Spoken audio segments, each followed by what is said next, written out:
శివమహాపురాణంలో రుద్ర సంహితలో సతీకాండలో 23rd చాప్టర్లో 15 శ్లోకాల నుంచి నవవిధ భక్తి గురించి దాని స్వరూపాన్ని గురించి ఆ పరమేశ్వరుడు సతీదేవికి చెప్తున్నాడు. తన్మాత మమ భక్తిశ్చ భుక్తి ముక్తి ఫలప్రద సులభ మత్ప్రసాదాద్ధి నవధా సా ప్రకీర్తిత. ఏదైతే ఆ పరాత్పరుడైన పరబ్రహ్మ యొక్క అసలైన జ్ఞానాన్ని తెలుసుకుంటాడో వాడు ఎలా ఉంటాడు అంటే, అందుకే అహం బ్రహ్మాస్మి అంటే అప్పుడు నా స్వరూపంగానే ఉంటాడు, అంటే నాకు తనకి భేదం లేదు అని చెప్పాడు. అలాగే ఇటువంటి విజ్ఞానము కేవలము నా భక్తి ద్వారానే, అంటే ఇక్కడ భక్తితో ఆశ్రయిస్తేనే అది సులభమవుతుంది. ఎంత కష్టతరమైన విద్య అయినా సరే నేను ఇది చేసేస్తాను నాకు అది వచ్చేస్తుంది అనుకుంటే అది మనకి దుర్లభం అవుతుంది. భక్తితో పరమాత్మని పట్టుకుంటే ఎలా అవుతుందంటే త్రికరణ శుద్ధిగా మనస వాచ కర్మణ మనకి సులభం అవుతుంది. అందుకే భక్తి పూర్ణంగా ఉండాలి. ఇది భోగాన్ని మోక్షాన్ని రెండూ ఫలితాలుగా ప్రసాదిస్తుంది. నా కృప వల్లే అది మళ్ళీ సులభం అవుతుంది. అందుకే ఈ భక్తి మళ్ళీ 9 రకాలుగా చెప్పబడి ఉన్నది అని చెప్పాను. భక్తో జ్ఞానేన భేదో హి తత్కర్తుః సర్వదా సుఖం విజ్ఞానం నా భవేత్యేవ సతీ భక్తి విరోధినః. ఓ సతీ, భక్తి జ్ఞానము వీటిల్లో భేదం లేదు. అంటే ఇప్పుడు నిజంగా కొంతమందికి ఉచ్చారించటం చాలా తేలికైపోతుంది, వాళ్ళు చక్కగా గానాలు చేయొచ్చు, లేకపోతే కొన్ని బాగా చదవచ్చు, వాళ్ళకి చదివే ఆస్కారం ఉంది, పైగా వాళ్ళకి అంత సమయం కూడా ఉంది, వీళ్ళకి ఇది చేయగలుగుతున్నారు, అది వాళ్ళకి సులభం అవుతుంది. కానీ కొంతమందికి ఎలా ఉంటుందంటే వినటం చాలా బాగా చేస్తారు, వాళ్ళు కొన్ని చదవలేరు. అంటే ఇక్కడ ఉచ్చారణ అన్నది ఒకళ్ళకి ఇచ్చాడు, ఇంకొకరికి ఏమవుతుంది వినటము శ్రవణము. అయితే మళ్ళీ వీళ్ళిద్దరిని కలిపితే ఎలా ఉంటుంది అంటే, ఇప్పుడు ఈయన చదువుతున్నారు, చదివేది ఇంకా శ్రద్ధగా అవతల వాడు వింటున్నాడంటే ఈయనకి ఇంకా చెప్పాలన్న కోరిక కలుగుతుంది. ఈయన ఇంత బాగా చెప్తూ ఉంటే అది ఇంకా వినాలన్న కోరిక అతనిలో పెరిగిపోతుంది. అంటే ఇక్కడ ఈయన చెప్తున్నాడు, అక్కడ వింటున్నాడు, అంటే వాళ్ళలో వినికిడి అన్నది ఎక్కువగా ఉన్నది, వీళ్ళలో చెప్పేది అన్నది ఎక్కువగా ఉంది. అయితే ఏయన్నా సరే ఈ నవవిధ భక్తులు మార్గాలు ఏవైతే ఉన్నాయో భక్తి మార్గాలు అన్నీ ఎక్కడికి తీసుకెళ్తాయి? జ్ఞానం. మనకి భగవద్గీతలో కూడా సులభంగా చెప్పినట్టుగా జ్ఞానం ద్వారానే పరమాత్మని పూర్ణంగా తెలుసుకోగలరు. మళ్ళీ ఈ జ్ఞానానికి మూలం ఏంటి అంటే అనన్యమైన భక్తి. ఆ పూర్ణంగా అంతరంగికంగా బాహ్యంగా కూడా అంత శుచిగా నువ్వు ఉండి వికారాల రహితంగా నువ్వు ఉంటేనే ఈ భక్తి కారణంగా ఆ జ్ఞానం నీకు లభిస్తుంది. అందుకే జ్ఞానానికి భక్తికి భేదం లేదు. అంటే ఈ మార్గంలో వెళ్ళినా నువ్వు చేరుకునేది అక్కడికి, ఆ మార్గంలో అయినా నువ్వు తెలుసుకునేది ఇదే. ఇది ఉంటే అది లభిస్తుంది. అందుకే భేదం లేదు, రెండు సుఖాలే లభిస్తాయి జ్ఞానానికి భక్తికి కూడా.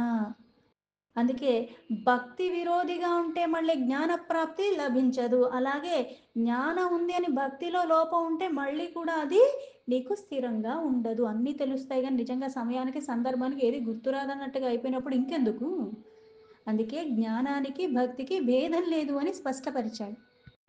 భక్తాదీః సదాహం వై తత్ప్రభావాదా గృహేష్వపి నీచానాం జాతిహీనానాం యామి దేవి న సంశయః.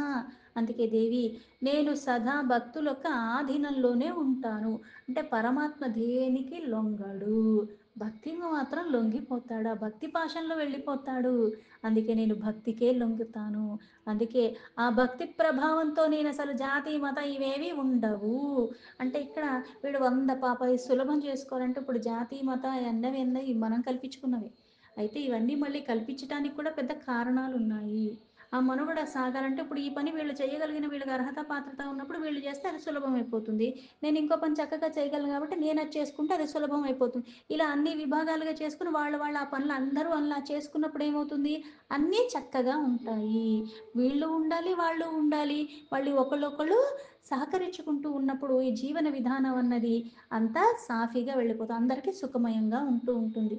అయితే ఇక్కడ ఆ భక్తి కారణంగా పరమాత్మ భక్తుడికి ఎలా అధీనంలో వెళ్ళిపోతాడు అంటే ఇంకా మనుష్యుడు యొక్క ఇళ్లలో కూడా వెళ్ళిపోతాడు, ఇందులో ఎటువంటి అనుమానం లేదు. అయితే 100 తప్పులు చేసున్నా సరే, ఎన్నో జన్మల నుంచి కాకపోతే నేను నిజంగా రోజు చాలా దుర్గుణాలతో ఉన్నాను. కొంతమంది భక్తుల్ని చూస్తూ ఉంటాం, మన ఇతిహాస గాథల్లో కూడా చూస్తూ ఉన్నాం.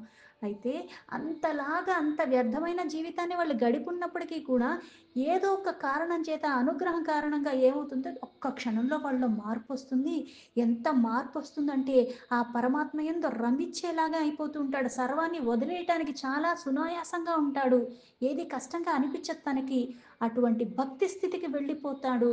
అటువంటి భక్తులకి ఎప్పుడూ ఆధీనంలో ఉంటాడు పరమాత్మ. అందుకని అటువంటి వాడిని కూడా ఆయన ఎళ్లి ఆ గృహంలో నివసించేలాగా అయిపోతాడు పరమాత్మ. అందుకే ఇందులో ఎటువంటి సంశయం లేదు. या भक्तिर्द्विविधा देवी सगुणा निर्गुणा मता वैदे स्वाभाविके या वरा सा వరా స్మృత. అందుకే దేవి ఆ భక్తి ఎలా ఉండాలి అంటే ఇక్కడ ఈ భక్తిలో కూడా మళ్ళీ సగుణ నిర్గుణ అంటారు. అంటే పరమాత్మ గుణాతీతుడు అయితే నాకు నిజంగా గుణాతీతుడు అంటే ఒక రూపం లేదు, ఏమీ లేదు, నామం లేదు, రూపం లేదు, అన్నిటికీ అతీతంగా ఉన్నాడు. సర్వము పరమాత్మ. నేను నిజంగా అలా ఉండగలుగుతున్నాను, అలా పట్టుకోవటం నాకు సాధ్యం అవుతుంది. ఆ తత్వం నాకు తెలియనప్పుడు నేను ఆ భావంలో అన్ని చూడలేను. ఇక్కడ ఒక వస్తువుని చూస్తున్నాను, ఇంకో జీవిని చూస్తున్నాను అంటే వీళ్ళు ఇదే, ఇది నాకు గుర్రం కనిపిస్తే ఇది గుర్రమే అంటాను, ఇది కుక్క కనిపిస్తే ఇది కుక్కే అంటాను. అంతేకాని ఆత్మ అన్నిటిలోనూ అలానే ఉన్నాడు, సమభావంలోనూ ఉన్నాడు. దానికి కారణం పరమాత్మ, దీనికి కారణం పరమాత్మ. కాబట్టి నేను ఏ క్రతువు చేసినా దేన్ని చూసినా అది పరమాత్మ అన్న ఎరుకలో నేను చూడగలనా? చూడలేను. అలాగే భగవంతుడు అవతారాల రూపంలో అన్నీ వచ్చింది పరమాత్మ అన్నది నాకు తెలిసి ఉన్నప్పటికీ కూడా కొన్ని కొన్ని రూపాల మీద నాకేమో చాలా భక్తి భావన కలుగుతుంది, కొన్ని వాటి మీద నాకు కలగదు. అందుకే ఒక నామాన్ని పట్టుకుంటా, ఒక రూపాన్ని పట్టుకుంటా, పట్టుకో. గుణమయంగా ఉన్న పరమాత్మని కొన్ని లీలలుగా చేస్తూ ఆ అవతారంలో వచ్చిన పరమాత్మని సగుణ సాకార రూపంలో దాన్ని పట్టుకుని తర్వాత సకామ నుంచి నిష్కామ స్థితికి ఎదుగుతావు. అపరిపక్వత వచ్చాక అప్పుడు నాకు ఈ విగ్రహాలు అక్కర్లేదు, ఏమీ అక్కర్లేదు. కానీ మొదలు పెట్టడానికి ఒకేసారి తారాస్థాయిలో ఉండటానికి నేనేం పూర్వజన్మలో గొప్ప గొప్ప కర్మలు ఏం చేసి లేను నేను. పైగా ఇప్పుడు కూడా పెద్దగా నేనేం చెయ్యట్లా. కాకపోతే ఏదో ఒక్క అనుగ్రహ కారణంగా నా తల్లిదండ్రులు చేశారో, ఎవరు చేసిన పుణ్యమో ఇప్పుడు ఆ నామాన్ని పట్టుకునేలాగా నాకు కాస్త దాని మీద మక్కువ కలిగింది. ఈ మక్కువ కలిగినంత మాత్రం నేను మళ్ళీ ఏమి పాపభూయిష్టమైనవి చెయ్యకుండా ఉంటున్నాయంటే, పాపాలంటే పెద్ద పెద్దగా ఇంకొకళ్ళని బాధించేలాగా కొట్టేసి తిట్టేసి అక్కర్లేదు. ఇంకొక జీవిలో ఉన్నది కూడా పరమాత్మే అన్న ఇంగితం నాకు లోపిస్తూ ఉన్నా సరే పాపమే గదా! ముందు నేనే ప్రధానం అనుకుని ఇట్లాంటి లోభత్వం వచ్చి వేరే వాళ్ళకి పెట్టకపోయినా అది పాపమే కదా! మనకి పాపం అంటే పెద్ద క్లారిటీ లేకపోవటం కూడా పాపంలోకే వెళ్ళిపోతుంది. నిస్వార్థంగా నిష్కామ భావంతో క్రతువులు చేసుకుంటూ వెళ్ళిపోయి, నన్ను అడిగినా అడక్కపోయినా ఎవరి పట్ల కూడా నాకు బాధ కలిగించేలాగా వ్యవహరించినా సరే, వాళ్ళని కూడా, ఎందుకంటే పరమాత్మ ఈ రూపంలో నాకేదో గుణాన్ని సరిచేసుకోమని, నాకు ఇంకా ఏదో చెయ్యమని, నాకు ఈ రూపంలో నాకొకటి అనుభవంలోకి తెచ్చేలాగా చేస్తున్నాడన్న భావంలోనే నేను స్వీకరించే స్థితికి వెళ్ళగలిగేలాగా ఉండటము. అందుకే ఇక్కడ సగుణ పరమాత్మే, నిర్గుణ కూడా పరమాత్మయే. సగుణ అయినా మళ్ళీ నిర్గుణ అయినా ఏదైనా సరే శాస్త్రాల్లో చెప్పినట్టుగా వేదాల్ని ఆధారం చేసుకుని అందులో కొన్ని క్రతువులు చెప్పారు. పైగా దానికి మళ్ళీ కొన్ని విధులు చెప్పారు. దాన్ని తగ్గట్టుగా పైగా ఇది నాకు సహజమైన భక్తి అయ్యుండాలి. కొని తెచ్చుకోవటం కాదు. ఎందుకంటే ఇప్పుడు నటించటం అన్నట్టుగా ఇప్పుడు మనం చేస్తాం. ఎన్నిసార్లు చేస్తాం? ఎంతసేపు చేస్తాం? అది నీ సహజమైన లక్షణం కానప్పుడు, నీ సహజమైన గుణం కానప్పుడు ఏమవుతుంది అంటే కాసేపే అలా ఉండగలం. నేను రోజంతా కూడా అలా ఉండలేను. ఎందుకంటే అది నా సహజమైన తత్వం కాదు కాబట్టి. కాకపోతే ఈ భక్తి ఎలా ఉందంటే సహజంగా రావాలి. ఆ సహజంగా వచ్చిందే శ్రేష్టమైనది. ఎందుకంటే దాని గురించి అవగాహన అనుభవంలోకొచ్చినప్పుడు అది సహజంగా వస్తుంది. కొన్ని కొన్ని మనకి ఈ పాపాలతో కూడుకున్న పాపరాశి తొలగిపోయినప్పుడు, పుణ్యం సంతరిస్తూ ఉన్నప్పుడు ఏమవుతుందంటే అలాగా ప్రక్షాళన జరిగిన కారణంగా అది సహజంగా. అందుకే ఆ ప్రేరణతో అందులో చెప్పినయి వినటానికి, దానికి తగ్గట్టుగా క్రమేణా ఆచరించటానికి, దానికి మనకి ఇష్టం కలుగుతూ ఉంటుంది. అందుకే అది శ్రేష్టమైనది. దీనికి భిన్నంగా కోరికతో కొన్ని చేస్తూ ఉంటాం. ఇప్పుడు నాకు పలానా కోరిక కావాలి కాబట్టి ఈ క్రతువు చేయమన్నారు. ఇందులో ఇది చెప్పినట్టుగా చేస్తాను. ఎంతవరకు? ఆ కోరిక నెరవేరేంత వరకే. దాని తర్వాత మళ్ళీ పట్టుకోను. అది కోరికతో యుక్తమైనదే. అందుకే ఇక్కడ శ్రేష్టమైన దానికన్నా ఇది కాస్త తక్కువ స్థితిలో ఉన్నది. నైష్టికాన్నేష్టికీని భేదా ద్వివిధే ద్వివిధే హితే షడ్విధా నైష్టికీ జ్ఞాయ ద్వితీయేకా విధా స్మృత. అలాగే ఇక్కడ స్వాభావికంగా కొన్నుంటాయి. అంటే సహజంగా హృదయం అంతా కూడా పరమాత్మ యందు ప్రేరణతో రమిస్తూ ఉంటుంది. ఇప్పుడు కొంతమందిని చూస్తూ ఉంటా. కొన్ని ఎందుకు చేస్తున్నాం అంటే పెద్దగా ఇప్పుడు వాళ్ళు వివరించి చెప్పలేరు. ఎందుకంటే వాళ్ళకి దాని మీద ప్రీతి కలిగింది. ఇప్పుడు నిజంగానే మనకి లౌకికంగా చూసుకున్నా సరే కొంతమందిని చూస్తే ఇష్టం కలుగుతుంది. కొంతమందిని చూస్తే కొట్టబుద్దవుతుంది. ఎందుకు అంటే చెప్పలేం. దీని మీద అనురాగం ఉంది, దాని మీద లేదు. కాకపోతే మళ్ళీ గుణాతీతుడైన పరమాత్మని నువ్వు మళ్ళీ ఆరాధించేటప్పుడు భేదభావం లేకుండా సర్వము పరమాత్మమయంగానే ఉండాలి. కాకపోతే పరమాత్మ మీద తీవ్రత ఎంత భక్తి స్థాయిలో ఉంటుందంటే ఆ భక్తి అది చెయ్యకుండా అలా ఉండలేని స్థితికి వెళ్ళిపోతాం. అందుకే వాళ్ళు శ్రేష్ఠులు అనబడ్డారు. కోరికతో కాదు, పరమాత్మ కోరికైపోతాడు కాబట్టి అది చెయ్యకుండా ఉండలేరు. ఇది చేస్తే కదా నేను ఉద్ధరింపబడతాను. ఇప్పుడు దాకా నేను దీనికి వ్యతిరేకంగా నడుచుకున్నానే అజ్ఞాన వశమున. ఇది నేను తెలుసుకున్నాను కాబట్టి ఇప్పటి నుంచైనా అలా ఉండకూడదని అంత ఇష్టంగా చేస్తూ ఉంటారు. అందుకని స్వాభావికంగా ఇప్పుడు రోజు 4కి లెగటం అలవైనప్పుడు ఆ 4కి లేచిన తర్వాత పొద్దున్నే మళ్ళీ పూజ చేయటం అలవాటైపోయినప్పుడు ఏం చేస్తారు? లెగంగానే ముందు అవే క్రతువులు చేస్తారు. అంటే అది నీకు అలవాటైపోయింది. ఇప్పుడు బలవంతంగా నాతో ఎవరన్నా లేపి చేపించినప్పుడు 2 రోజులు చేపిస్తారు. మూడోసారి ఏం చేస్తాను? నన్ను బలవంతంగా చేపిస్తున్నారు. నేను ఇష్టంగా చెయ్యట్లా. నేను లెగను. వాడు లేపి ఏం చేస్తాడు? వీడిని ఎంత చెప్పినా ఏమీ లాభం లేదని వదిలేస్తారు. ఎందుకంటే నాకు అది సహజంగా రాని కారణంగా. ఇక్కడ శ్రేష్టం అంటే సహజంగా అలా స్వాభావికమైన భక్తి. అలాగే సగుణ గాని, నిర్గుణ గాని భక్తితో. ఈ రెండిటిలో కూడా మళ్ళీ నైష్టిక, అనైష్టిక అన్న భేదాలు కూడా ఉన్నాయి. మళ్ళీ నైష్టిక అన్నది 6 రకాలుగా ఉంది. అనైష్టిక అన్నది ఒక రకంగానే ఉన్నది. దీని గురించి కూడా ముందు మళ్ళీ వివరించి చెప్తాను అని చెప్పాను. విహిత విహిత భేదత్తామనేకం విధుర్బుద్ధాః తయోర్బర్హా విధాత్వాచ్చ తత్వా త్వన్యంత్రవర్ణితం.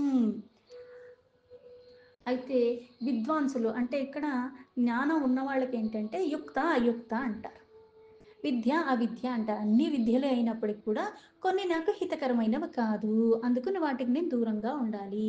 అలాగే చెయ్యదగిన పని చెయ్యదగిన సందర్భంలో చేస్తేనే అందం. ఇప్పుడు ఫంక్షన్‌కి పిలిచినప్పుడు నువ్వు ఎలాగన్నా అంగులు ఆర్భాటంతో వెళ్ళొచ్చు. పెళ్ళి ఇట్లాంటివైతే. నిన్ను నిజంగా ఎవరన్నా వెళ్ళిపోయినప్పుడు అక్కడికి పిలిచారు అంటే అక్కడ నేను పట్టు వస్త్రాలు ధరించి ఇట్లా అలంకారం చేసుకుంటూ పిచ్చిదాన్ని చూసినట్టు చూస్తారు. అంటే ఒక దగ్గరికి వెళ్ళాల్సినప్పుడు ఒక విధానంగా వెళ్ళాలి. ఎలా అయితే గుడికెళ్తే ఒకలాగా వెళ్తావు, బడికెళ్తే ఒకలాగా వెళ్తావు, ఇంకెక్కడికన్నా ఏదైనా ఫంక్షన్‌కి వెళ్తే ఇంకోలాగా వెళతావు. అంటే ఎళ్ళేది ఈ శరీరంతో నేనే. కాకపోతే ఎలా అయితే దానికి తగ్గట్టుగా నేను ఎలా అయితే ఉంటున్నానో అందుకే విద్వాంసులు అంటే ఒక విద్యని చక్కగా అభ్యసించి ఆచరణలో అవగాహనతో ఆచరణలో పెట్టగలిగిన వాళ్ళే విద్వాంసులవుతారు. అందుకని వాళ్ళకి విహిత అవిహిత ఎలా అయితే వ్యక్త అవ్యక్త అంటే వ్యక్తమైన అన్నిటికీ కారణమైన వాడు అవ్యక్తంగా ఉన్నవాడు పరమాత్మ అన్నది ఎంత సత్యమో ఇక్కడ చెయ్యదగినవి చెయ్యకూడనివి ఈ భేదంతో తెలుసుకున్నవాడు. అంటే కొన్ని కొన్ని చెయ్యాలి, కొన్ని నువ్వు చెయ్యకూడదు. కొన్ని వాటికి నువ్వు చేస్తూ ఉన్నప్పుడు కూడా కాలక్రమంలో నాకు అనుభవం ఇవన్నీ వచ్చేటప్పుడు కొన్ని కొన్ని వదిలేసుకోవటం కూడా నేను నేర్చుకోవాలి. అందుకే 2 రకాల అంటే భక్తిలో ఈ నవవిధ భక్తిలో దేన్ని ఆచరించినా తప్పు లేదు. కాకపోతే కొన్ని చెయ్యదగినవి, కొన్ని చెయ్యకూడనివి. ఆ భేదాలు తెలుసుకోవాలి. ఆ భేదాలు తెలుసుకొని మళ్ళీ శాస్త్రాన్ని సమ్మతంగా దాన్ని మళ్ళీ వాళ్ళు అంగీకరించాలి. అన్నీ భక్తి మార్గాలైనప్పటికీ కూడా ఇప్పుడు నాకు ఇది సులభం. ఇప్పుడు కొంతమందికి గ్రంథాలు చదవగలగటం, ఆ సమయాన్ని అక్కడ పెట్టటం, దేని ప్రభావం వాళ్ళ మీద పడకుండా చక్కగా ఆ సమయాన్ని వాళ్ళు కేటాయించి చేయగలరు. వాళ్ళకది సులభం. అయితే నిజంగా రోజంతా కష్టపడే వాళ్ళకి, మళ్ళీ ఇంత చక్కగా చదివి మళ్ళీ దాన్ని అర్థం చేసుకోవటం ఇవన్నీ అంటే కొంచెం కష్టతరంగా ఉన్నవాళ్ళకి, వేరే వాళ్ళు ప్రవచనాలు చెప్పినవి వినటం సులభం కదా! పైగా ఇప్పుడు మనకి టెక్నాలజీ వైస్ చాలా తేడా వచ్చిందే. ఇదివరకంటే పొద్దున్నే ఈ సమయంలోనే అది వస్తుంది భక్తి ఛానల్‌లో అన్నప్పుడు, ఆ సమయంలో లేచి పనులన్నీ మానేసుకొని అది నేను వినలేను. ఇప్పుడు అదే నాకు ఎప్పుడన్నా యూట్యూబ్‌లో వస్తుందే, అంటే నేనెప్పుడు ఖాళీగా ఉన్నానో, అప్పుడది నేను పెట్టుకొని వినటానికి నాకు ఎలా అయితే అనుకూలంగా అయ్యింది. అలాగే ఇప్పుడు నీకేదైతే అంటే శక్తి బట్టి, శక్తి కొలది అంటారు. ఏ పూజైనా దాని విధానాలు ఎప్పటికీ కూడా ఏం చెప్తారు? భక్తిలో, శ్రద్ధలో లోపం ఉండకూడదు గానీ, మీ శక్తి కొలది మీరు ఆచరించండి అంటారు. అంటే నీకు ఏది సులభం అవుతుందో, త్రికరణ శుద్ధిగా దాన్ని నువ్వు ఆచరించటం ప్రధానం. అంతేగాని నీకు స్తోమత లేనిది, నీకది అర్హత లేనిది, నీకది రాంది ఏదో చేసేద్దాం అన్నప్పుడు ఏమవుతుందంటే దానివల్ల పెద్ద ప్రయోజనం లేదు. భక్తి పూర్ణంగా ఉండాలి. ఏదైనా పర్వాలేదు. అందుకని ఆ తత్వాన్ని అర్థం చేసుకొని చెయ్యాలి. అది అవగాహనతో నువ్వు చేసినప్పుడు ఏమవుతుందంటే, మళ్ళీ నువ్వు ఈ భక్తిలో కూడా దృఢత్వాన్ని పెంచుకుంటూ ఉంటావు.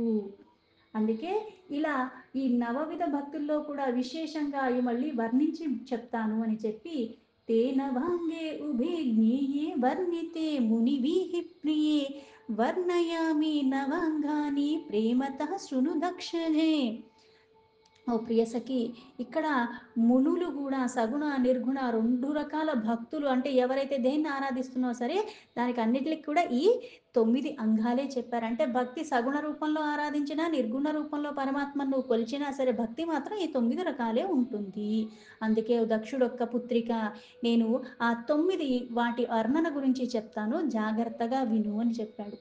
శ్రవణం కీర్తనం చైవ స్మరణం సేవనం తథా దాస్యం తథార్చనం దేవి వందనం మమ సర్వదా. సఖ్యయామాత్మార్పణం చేతి నవాంగాని విధుర్బుద్ధాః ఉపాంగాని శివే తస్య బహూని కథితాని వై. ఓ దేవి, ఈ 9 రకాల నవవిధ భక్తులు, ఇది మనకి చాలా సులభంగా సాయి సచ్చరిత్రలో కూడా ఆ నవవిధ భక్తి గురించి చెప్పబడింది. అంటే 9 ఏమిటి అంటే శ్రవణము అంటే వింటాం, కీర్తన అంటే గానాలు చేయటం, స్మరణ అంటే విన్నదాన్ని మళ్ళీ స్మరించుకోవటం గుర్తు చేసుకోవటం, మళ్ళీ సేవించుకోవటం, దాస్యము దాసోహం అవ్వటం, మళ్ళీ అర్చించుకోవటం, మళ్ళీ నమస్కరించటం, మళ్ళీ సఖ్యం అంటే స్నేహం చెయ్యటం, మళ్ళీ ఆత్మ సమర్పణ మనల్ని మనమే సమర్పించుకోవటము. ఇలా ఓ సతి, దీనికి మించి ఇంకా భక్తిలో ఇంకా కొన్ని మళ్ళీ ఇవి అంగాలైనవి, ఉప అంగాలు, అంటే ఇందులో మళ్ళీ దాన్ని ఇంకా విభజించి చెప్పచ్చు, అవి కూడా ఉన్నాయి అన్నారు. శృణు దేవి నవాంగానం లక్షణాని పృథక్ పృథక్ మమ భక్తేర్మనోధత్వా భుక్తి ముక్తి ప్రధాని. కథాతేర్నిత్యం సమ్మానం కుర్వన్ దేహాదిభిర్మృధా స్థిరాసనేన తత్పానం యత్తత్ శ్రవణముచ్యతే. ఇక్కడ మళ్ళీ దేవి, ఇప్పుడు నేను అంటే ఈ భక్తి మార్గాలు 9 అని చెప్పారు, ఏదో ఒకటి చెయ్యొచ్చు. అయితే ఇక్కడ ఏది చేసినా సరే చేసేది ఆ పరమాత్మకే కదా. అయితే ముందుగా ఎలా చేయాలి, దేంతో చేస్తున్నావు, ఈ శరీరంతో చేస్తున్నావు. అందుకే ఈ తనువు మనస్సు అంటారు. అంటే ఈ శరీరంతో చేస్తూ ఈ శరీరంలో ఉన్న మనస్సు జ్ఞానేంద్రియాలు కర్మేంద్రియాలు అన్నీ కూడా నా ఆధీనంలో ఉండాలి. అందుకే నా భక్తి గురించి పైన చెప్పిన ఆ మార్గాలన్నిటిలో కూడా ఇప్పుడు నేను లక్షణాలు చెప్తున్నాడు ఒక్కొక్క దానికి. శ్రవణం చేసే వాళ్ళ లక్షణాలు ఎలా ఉండాలి. అయితే ఈ శ్రవణం చేస్తే ఏం లభిస్తుందంటే, ఇప్పుడు శ్రవణం చేసినా ఏది చేసినా సరే అది ఏం చేస్తుందంటే నిన్ను ఉద్ధరిస్తుంది. ఆ ఉద్ధరించే కారణాన్ని ఏమవుతుంది, మోక్ష భోగ రెండు ప్రసాదిస్తుంది. మోక్షం అంటే ఏంటి, మరణానంతరం లభించేది. భోగం అంటే ఏంటి, జీవించి ఉండగానే, అంటే నాకు ఏది కావాలనుకుంటున్నానో అది నాకు దొరకటాన్ని భోగం అంటారు. అంటే జీవించి ఉన్నంత వరకు భోగప్రాయంగా, మరణానంతరం మోక్షం రెండు ప్రసాదిస్తుంది. అందుకే ఇప్పుడు ముందుగా చెప్పింది ఏంటి అంటే శ్రవణము. అది ఎలా చేయాలంటే ఒక స్థిరమైన ఆసనం, అంటే మనకి ఇదైతే భగవద్గీతలో చెప్పినట్టుగా ధ్యానం చేయాలంటే ఏం చేయాలి అంటే ఒక ఆసనాన్ని ఏర్పరచుకోవాలి. అది మరి ఎత్తు మీద కాకుండా, మరీ కింద కాకుండా, మళ్ళీ అది ఊగేలా కాకుండా అది కాస్త స్థిరంగా ఉండాలి. అయితే ఒక స్థిరమైన ఆసనం మీద ఈ మనస్సు తనువుని అక్కడ తీసుకెళ్ళి ఏం చెయ్యాలి అంటే అవి నిత్యము, ఈ నిత్యము స్థిరమైన ఆసనం మీద మనస వాచ కర్మణ, మానసికంగా వాచికంగా, అంటే జ్ఞానేంద్రియాలు కర్మేంద్రియాలు అన్నీ నా ఆధీనంలో పెట్టుకుని అప్పుడు నేను శ్రవణం చేస్తున్నాను. ఏం శ్రవణం చేస్తున్నావు, నిత్యము అంటే ఆ పరమాత్మ తత్వానికి కూడుకుని ఉన్నది, దాన్ని నేను ఎలా అయితే పానం చేస్తున్నాను అన్న భావంతో గ్రొల్లటము. అంటే ఒక స్థిరమైన ఆసనం మీద కూర్చోవటమే కాకుండా ఈ శరీరాన్ని మనసుని నా ఆధీనంలో పెట్టుకుని ఆ కథా కీర్తనలన్నీ కూడా చెయ్యటము. నిత్యము భక్తి పూర్వకంగా ఆనందంతో ఆ శ్రవణాలంటే వినటము. దేంతో వింటున్నావు, ఇప్పుడు పానం చేయటం అంటే తాగుతున్నావు, అంటే దేంతో తాగుతావు, నోటితో తాగుతావు. అంటే కీర్తన దేంతో చేస్తున్నావు, నోటితో చేస్తున్నావు. శ్రవణం దేంతో చేస్తున్నావు, చెవులతో చేస్తున్నావు. అంటే ఇవన్నీ జ్ఞానేంద్రియాలు ఎందుకన్నారంటే ఏది మాట్లాడుతున్నావు, ఏది ఉచ్చరిస్తున్నావు, పైగా ఏది వింటున్నావు, ఏ సువాసన నువ్వు మళ్ళీ ఆస్వాదిస్తున్నావు, దేన్ని దర్శిస్తున్నావు, దేన్ని స్పర్శిస్తున్నావు, ఇవే కదా జ్ఞానేంద్రియాలు. అయితే ఈ శ్రవణం అన్నది స్థిరంగా నువ్వు ఉండి ఆ మనస్సంతా కూడా దాని మీద పెట్టి ఎప్పుడైతే కథలు కీర్తనలు ఆనందంగా వింటున్నావో దాన్ని పానం చెయ్యటము అంటారు. అందుకే అలా చెయ్యాలి. అందుకే ఆనందంగా, అది శ్రవణము అని అప్పుడు చెప్పబడుతుంది. వింటున్నాను కదా అని ఒక పని చేస్తూ ఉంటాను, ఇంకా ఏదో వింటున్నాను, ఇంకా ఏదో చూస్తున్నానంటే ఒక దాని మీద స్థిరంగా లేదు. అంటే దాని ప్రభావం నా మీద ఉండాలంటే మనసంతా దాని మీద పెట్టి నేను విన్నప్పుడు కదా ఉంటుంది. అందుకే మనకి చాలా సులభంగా కొన్ని చెప్పారు. కొన్ని వ్రతాలు జరుగుతున్నప్పుడు, కొన్ని నాకు చేసుకున్నప్పుడు సత్యనారాయణ వ్రతం తీసుకుందాం. ఆ వ్రతం అని ఏ వ్రతం అయినా సరే. నాకు చేసుకునే అంత స్తోమత లేదు. కొన్ని శారీరకంగాను, మానసికంగా కూడా నాకు అంత లేదు. పైగా ఆర్థికంగా కూడా మేమన్నీ సమకూర్చుకోలేము. ఇంకోళ్ళెవరో చేసుకుంటున్నారు. అయితే నేనక్కడికి వెళ్ళాను. వాళ్ళు చేసే క్రతువు, వాళ్ళు చదివేవన్నీ వింటున్నాను. త్రికరణ శుద్ధిగా నేను వింటే చేసింది వాళ్ళే. కాకపోతే అది దర్శించాను. అది నేను విన్నాను. విన్నంత ద్వారా కూడా నాకు అదే ఫలితం వస్తుంది చేసినంత అని ఎందుకు చెప్తున్నారు అంటే, ఇలా ఉన్నప్పుడు నేను ఇంత హంగులు ఆర్భాటాలు చేసి ఇన్ని చేస్తున్నాను. కానీ అక్కడ నేను కూర్చున్నాను గానీ, నా మనసు అక్కడ లేనప్పుడు, దాని మీద నాకు ఎటువంటి భక్తి లేనప్పుడు, అది నేను ఆస్వాదించట్లేదు. అందుకని దానివల్ల నాకు పెద్దగా ప్రయోజనము ఉండదు. మనస్సు దాని మీద రమిస్తూ ఉండి, అప్పుడు నువ్వు అంత త్రికరణ శుద్ధిగా వేరే ఎటువంటి మోహాలు లేకుండా నువ్వది విన్నప్పుడు, అప్పుడు నువ్వు మళ్ళీ ఇంకోసారి గుర్తు చేసుకోవటానికి అది నీ మనస్సులో ఉంటుంది కాబట్టి నువ్వు మళ్ళీ స్మరించొచ్చు. ఎన్ని చెప్పినప్పుడు క్లాస్‌లో పిల్లలు 40 మంది కూర్చుంటారు. ఎనకాల బెంచ్‌లో ఒకడు కూర్చుంటాడు. వాడికి చెప్పే దాని మీద గాని దానికి అస్సలు ఏమి ఇంట్రెస్ట్ ఉండదు. ఏదో ఇంట్లో వాళ్ళు బలవంతంగా పంపుతున్నారు కాబట్టి వస్తాడు కూర్చుంటాడు. పైగా టీచర్ చెప్పేది కూడా పెద్దగా ఏమి మనకి ఇంట్రెస్ట్ వచ్చేలాగా చెప్పట్లేదనేసరికి వాడికి బద్ధకం వస్తుంది, నిద్రొస్తుంది. నన్నెవరో చూడట్లేదు కదా అని వెనకాలుండి పడుకుంటాడు. అంటే వినపడేలాగే ఆవిడ చెప్తుంది. కానీ వీడు వినట్లేదు. అంటే వినేవాడు ఎలా ఉండాలి అంటే మనస్సంతా వినేదాని మీద ఉండాలి. పైగా ఇంద్రియాలన్నీ కూడా నిగ్రహణలో ఉండాలి. అంటే చంచలత్వం లేకుండా అలా వింటేనే ఆ స్మరణ వల్ల, ఆ శ్రవణం వల్ల మళ్ళీ నువ్వు స్మరించగలిగేలాగా అది విన్నావు కాబట్టి నీకు గుర్తుండిపోతుంది. అవును కదా! ఆళ్ళిలా చెప్పారు కదా! అని అది నేను మననం చేస్తూ చేస్తూ ఉంటే ఏమవుతుందంటే అన్నీ చేయలేకపోయినా కొద్ది కొద్దిగా ఏదో ఒకటి ఆచరించడానికి నా మనస్సన్నది ప్రయత్నం చేస్తుంది. అంటే వింటే కూడా ప్రభావం ఎందుకుంటుంది అంటే అందుకుంటుంది. వినగా, వినగా, వినగా. అందుకే ఈ శ్రవణం అన్నది నిత్యము. ఇలా దాని మీద అంతలాగా ఆధారపూర్వకంగా నువ్వు ఉంటేనే ఆ శ్రవణం అన్న సాధన నీకు సిద్ధి వైపుగా అంటే ఈ నవవిధ భక్తుల్లో ఏది చేసినా నువ్వు అలా ఉండి చెయ్యగలిగితేనే దాని ప్రభావం నీ మీద చక్కగా చూపిస్తూ ఉంటుంది.